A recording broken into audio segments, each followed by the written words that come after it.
Hello दोस्तों, chemistry के जो हम लेक्चर्स बना रहे हैं, स्पेशल लेक्चर्स छोटे छोटे से टॉपिक को लेकर के बना रहे हैं, उसी का आज अगला हिस्सा बनने वाला है। अगला पार्ट है वो है हुंड्स रूल, हुंड का नियम। इसे हम आज देखने वाले हैं। इस नियम को बहुत ही आसान तरीके से हम लोग समझने की कोशिश करेंगे। इसके बाद हम लोग देखेंगे हुंड के नियम का जो किसके बेसिस पे किया जाता है इसका काम, यानी जो इलेक्ट्रॉनिक कॉन्फ़िगरेशन अगर हम जानते होंगे तो हुंड का नियम हमारे लिए बहुत ही आसान हो जाएगा बनाना। तो आज हम सबसे पहले हुंड के नियम को पढ़ते हैं कि हुंड का नियम है क्या आखिर। तो सबसे पहला काम है कि किसी समान ऊर्जा वाले ऑर्बिटल में इलेक्ट्रॉन का जोड़ा तभी बन पाता है जब आने वाले इलेक्ट्रॉन के लिए कोई खाली ऑर्बिटल उपलब्ध ना हो।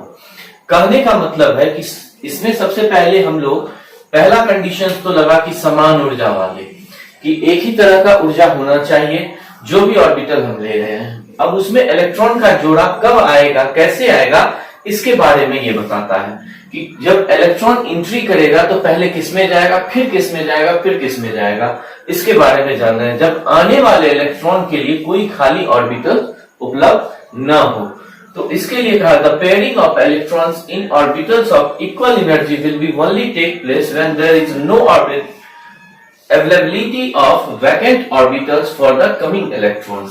तो ये रूल्स हमारा हुंड ने दिया। हुंड के इस रूल्स को मैं यहाँ बहुत ही आसान तरीके से लिख दिया मैंने कि जब समान ऊर्जा वाले सभी ऑर्बिटल्स में एक एक इलेक्ट्रॉन प्रवेश कर जाते हैं तब आने वाला नया इलेक्ट्रॉन पहले ऑर्बिटल के इलेक्ट्रॉन से जोड़ा बना पाता है। अब इसको हम लोग एग्जांपल के बेसिस पे समझेंगे। या सबसे पहले मैं इसका जो हर एक एसपीडीएफ है उसके लिए मैं एक ब्लॉक रिप्रेजेंटेशन बना देता हूं आपके लिए।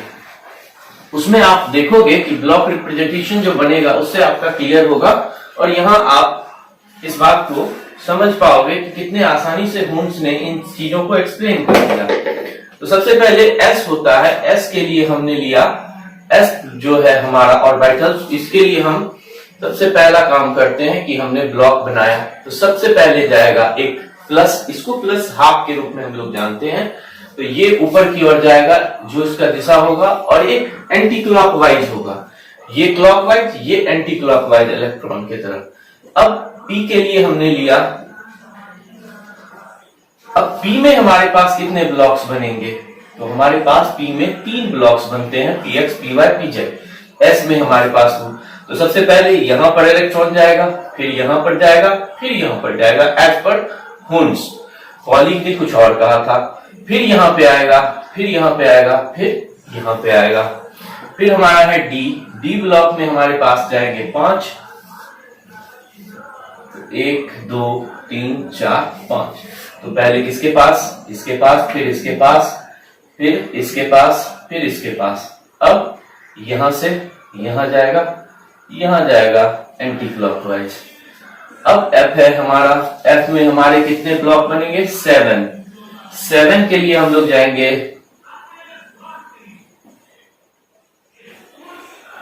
तो 7 ब्लॉक्स में सबसे पहला एंट्री करेगा यहां पर, फिर इलेक्ट्रॉन यहां पर, फिर इलेक्ट्रॉन यहां पर, फिर इलेक्ट्रॉन यहां पर, फिर इलेक्ट्रॉन यहां पर, फिर इलेक्ट्रॉन यहां पर।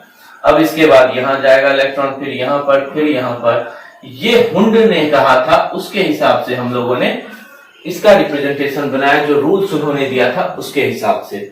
अब इसी पर हम लोग एग्जाम्पल देखने जा रहे हैं। एग्जाम्पल में हम लेते हैं C6, यानी 6 है इसका एटॉमिक नंबर C6। अब इसको बनाने के लिए सबसे पहले इसका इलेक्ट्रॉनिक कॉन्फ़िगरेशन लिखेंगे। तो इलेक्ट्रॉनिक कॉन्फ़िगरेशन क्या होगा, 1s2 2s2 2p2। तो ये इलेक्ट्रॉनिक कॉन्फ़िगरेशन हमने लिया। अब इसका हमें ब्लॉक के हिसाब से बनाना है, जो यहाँ पर हुंड्स का नियम है इसके हिसाब से इलेक्ट्रॉन्स को फिल करने हैं। तो एस में 2 इलेक्ट्रॉन्स फिल करने हैं, तो 1s है हमारा ये। अगर तो इसमें हमने क्या किए, पहला इसे फिल किया, दूसरा इसने कंप्लीट कर लिया, 1s2 हमारा कंप्लीट।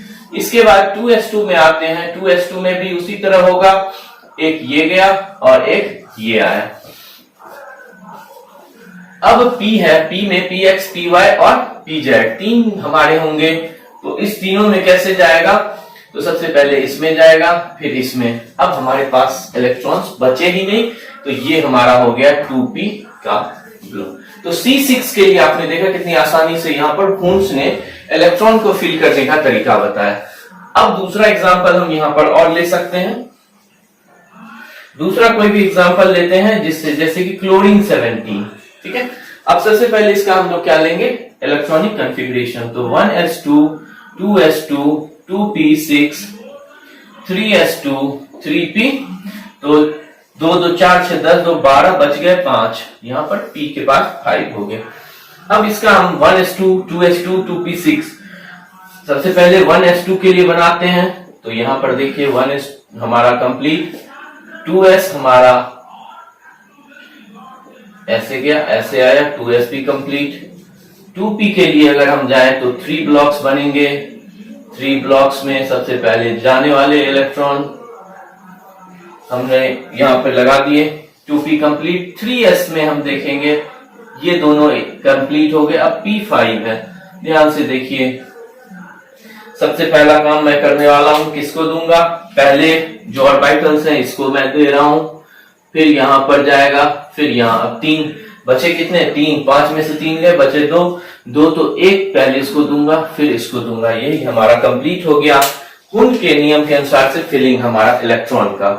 तो ये हुंड का नियम है जिसमें आप बहुत ही आसान तरीके से समझ सकते हो कि कैसे फिलिंग हो रहा है हुंड के रूल से इलेक्ट्रॉन का हर एक ऑर्बिटल्स में, उसके ब्लॉक में।